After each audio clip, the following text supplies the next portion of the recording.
ayan, hello vlog, welcome to my guys. Ngayong araw nga dinayo natin ang pinakasikat na Hidak Falls dito sa bayan ng Tibuli. Alam ko naman na marami sa inyo dito yung nakakita na ng Hidak Falls, pero ngayon ipapakita ko muli sa inyo ang kagandahan ng Hidak Falls at pati na rin yung mga iba't ibang maliliit na falls na makikita natin dito. At dahil nga first time natin na pumunta dito, syempre anga-anga pa tayo sa mga area, no, kasi nga hindi natin alam yung pasikot-sikot sa Hidak Falls. Ito nakita ko lang ito sa mga post ng ibang vloggers ba, pero pinuntahan ko talaga ng personal para makita ko naman talaga kung ano kaganda yung sabi nilang Hidak Falls. So habang bumabiyahe nga tayo papunta doon, dumaan muna tayo dito sa kanilang napakagandang river fall man siguro ito. Kaming naliligo ng mga bata. O syempre dito lang yan sa Barangay Kimato. Layo pa dito ang falls, Mike? Ala, pagkatanin mo ng banda, no? Ay falls sa Kipatorada. Salamat ha.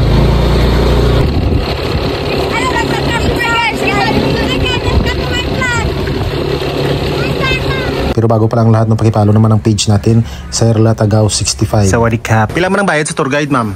300.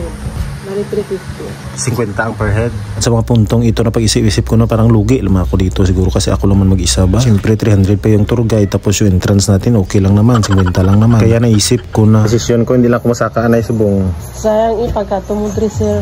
At dahil kasalanan ko naman na mag-isa ako na pumunta dito, no. Siyempre pinatusan natin yung pambayad ng tour guide. Kailangan naman samahan tayo tapos hindi natin pagbayadan, tinuntuman siguro yan ba. Hindi porket na vlogger tayo, hindi na tayo magbayad. Natin lang naman dito para makatulong naman tayo sa pag-promote ng kanilang lugar dito, no. Kaya listen lang kung gusto yung pumunta dito, magsama kayo ng marami para may kahati ka sa pambayad ng tour guide. Mag-an lang man yan sa bulsa pag marami kayo ba. Maligo ka man? Ang galagyo mo niya bata ba? Kita man siguro sa nang gwapo, no? Dito nga sa daan habang yung apos walang tubig dito sa Kimato maraming tubig. O hindi yun barangay ha? Kawayan yun, kawayan. Yan nga tumaagas ang sa gilid ng bundok, oh. No. Habang naglalakad ka nga madadaanan ng itong napakalaking bato na may mga magagandang diwata na nagbabantay. Maligo man ka mo? Hi ka mo sa vlog. Oh? Welcome to my life.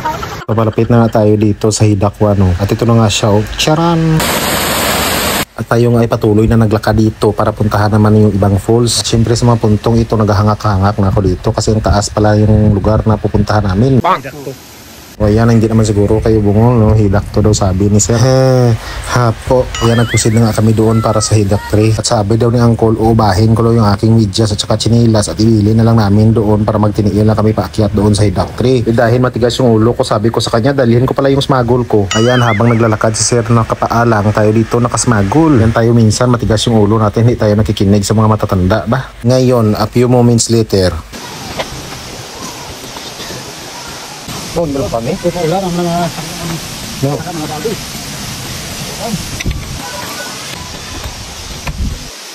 Tingala ko ang balmo, pili ng chilas nung kay. Good leg, manggali.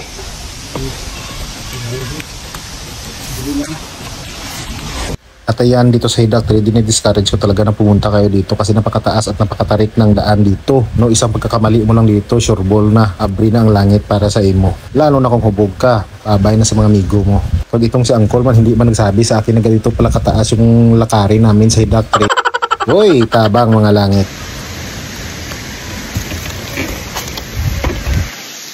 Ano? Hapit na gid ni. Taas ba lang? Hindi na po, man ko ba? Wow! Wow, taas galit. Bawal naman na pa, kumara na tour guide nga doon. Slide pala no?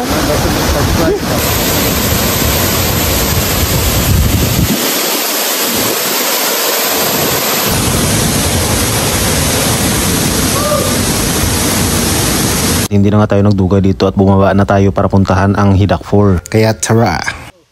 Pwede ko na-expect umalit ka taas ba?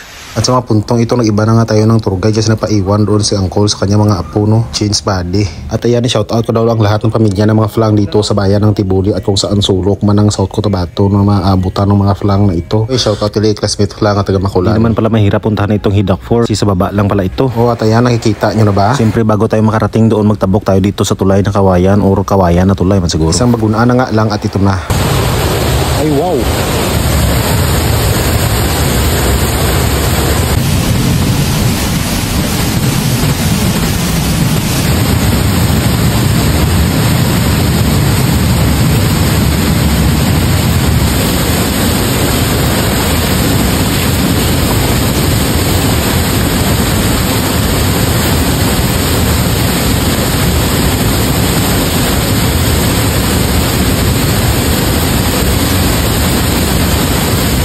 Ayan guys, if you like this video, please follow, like, and share. Hindi naman siguro mabugat yung tudlo mga pindot ng like dyan. Oh. Thank you.